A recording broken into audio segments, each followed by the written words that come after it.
Well, earlier in the show, we were discussing RT America's list of the most influential people of 2012. We want to take a look now at a different kind of list. The Poynter Institute, a school dedicated to teaching media leaders and promoting excellence in journalism, every year puts together a list on the biggest media fails. Last year's list included the numerous flubs by media outlets mistaking the name Osama for Obama when announcing the death of Osama bin Laden. This year, the #1 media error had to do with a certain Supreme Court ruling on the Affordable Care Act, otherwise known as Obamacare. If you've forgotten, let me refresh your memory. The individual mandate has been ruled unconstitutional. Justices have just gutted, Wolf, the centerpiece provision of the Obama health care law. Yeah, if in fact that's the final word on the individual mandate, it could be a little bit more complicated. We're getting conflicting information. We're getting conflicting information. As I say, there's some confusion out there, conflicting reports coming in from inside the Supreme Court. So let's hold off on drawing any final conclusions. We're still trying to figure this out. Be cautious with us. We're trying to do the best we can right now as we sort through it. And we need to update our lower third, which may not be correct right now. It may take several minutes. As we're reading through this again, we are reading now that the entire law has been upheld. Well, I want to talk more about this year's list with Christopher Chambers, journalism professor at Georgetown University. And I should say, Chris, Poynter, really dished out equal criticism to Fox and CNN. But, I think this mistake really illustrates a larger issue, and that is so often media outlets want to get it first more than they want to get it right. Yeah, I mean, I would be, there was a little tinge against Fox in there, and I would probably be a little bit more critical of Fox because both of their mistakes are basically allegory or metaphors for what's wrong with both networks. CNN did rush. They rushed. They had not prepared adequately. Even their army of pundits had not really laid the ground adequately in terms of legal analysis. Fox, on the other hand, they did not misreport the story. They misinterpreted the entire decision, and everything that their coverage, their evening show punditry, all the stuff they put on Fox Nation, the raw meat they usually throw out to their fans, was all geared towards the ACA being overturned. So when it wasn't, they were kind of caught with their pants down, sort of like what happened on election night.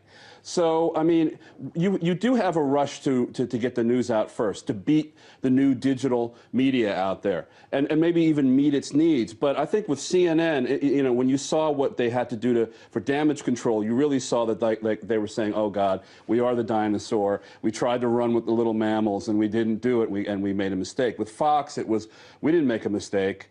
I would be a little more critical of Fox, but again, they were trying to compete with this more nimble digital media. Yeah, certainly with Twitter out there. I remember I was working and I had, we had all 3 televisions on, MSNBC, CNN, and Fox, and then I had, Twitter, of course, and I was literally getting opposite tweets coming through, and it was one of those things, I wasn't in the Supreme Court, so I didn't see it, and it was a large document, but this is not a time in journalism as we had 15, 20, 30 years ago, where the whole report would be read and analyzed before any sort of announcement was made. So I think it's... Every major decision of this court, even going back to the time of pamphlets and printing presses in the 19th or even 18th century, with Marbury versus Madison, things were read first, and then the decisions were announced to the press. This was one of those times where, it really, again, is allegory for what's wrong. Well, and I think it deserves the award for the biggest yes, I do. Media fail. But it was interesting. Poynter compiled a bunch of different things, so I want to talk about a couple more. They also sort of chose a correction of the year. When newspapers write a story, or publications write a story, and then they come back and correct it. So this year it went to The Economist for a legitimate mistake, but they actually came back with a pretty witty response. So basically they said, an earlier version of this article claimed that journalists at Bloomberg Businessweek could be disciplined for sipping a spritzer at work. This is not true. Sorry. We must have been drunk on the job. So this is, The Economist talking about a competitor, Bloomberg Businessweek, and they were doing a story about sort of drinking in the workplace and how it's perceived. But I thought that was kind of a fun, witty... Yeah, well, people are much more forgiving of that. I mean, and you also have another aspect. I mean, there's a lot more hacking being done, especially in digital medium, and that can mess the news flow up. The ACA decision that was, again, an allegory for really what's wrong with the big media outlets. But in general, when you have flubbed headlines and, you know, this thing, and then, you know, the famous book cover with the Petraeus Well, thing. we're about to show that one. I figured you would. Okay, so since you brought it up, this was something that really just baffled newsrooms around the country, including ours. A Denver TV station actually aired a graphic with the doctored title of the Paula Broadwell book about David Petraeus. The title, of course, of that book was All In, and as you can see here, they put something different. They put... not all in.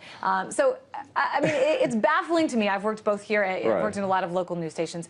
Usually, I'm sure it was somebody in the graphics department just messing around and doing something funny, but how that aired is just crazy. It is. I mean, and that's a breakdown in the whole production and editorial, you know, flow right there. But I mean, again, that's really, how can I put this? It's not really bad for the news outlet because it's generating more eyeballs on the show and on their accompanying their website site. Got more clicks that day than Exactly, and people, you know, the Twitter sphere explodes. You see it repeated on Facebook. The picture just goes on Instagram, and everything, you know, doubles up on itself. You know, and it wasn't that serious. I mean, you didn't have somebody, you didn't have the hoaxes where somebody said they were dead and they weren't, or misreporting a breaking news story where a lot of people have been killed, or et cetera, et cetera.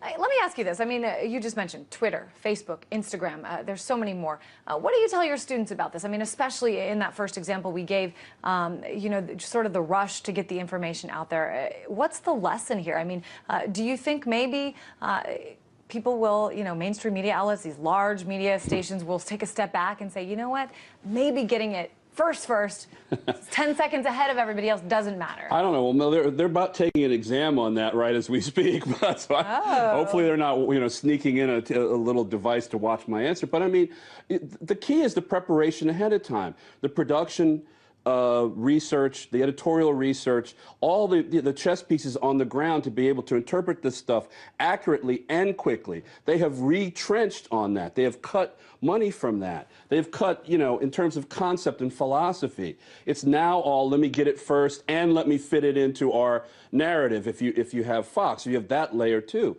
The key is to have the right people on the ground to be able to interpret that stuff quickly and accurately. No matter what, the Supreme Court hasn't necessarily changed the way it writes decisions. Exactly. I mean, most of them are right. That hasn't changed. But if you have someone with a little more experience that actually knows what to look for, knows what page to go to, they're probably more likely. You're not going to get scooped unless there's a clerk in there who is tweeting, and that's very unlikely. So, I mean, again, you have to get out of that mindset and understand your subject, who your subject is. Yeah, I mean, and that's all preparation, which they don't do. Well, it's already making me excited to see what we're going to be talking about next year. Yes. All right, Christopher Chambers, journalism professor at Georgetown University. Good luck to your students taking their exam right now.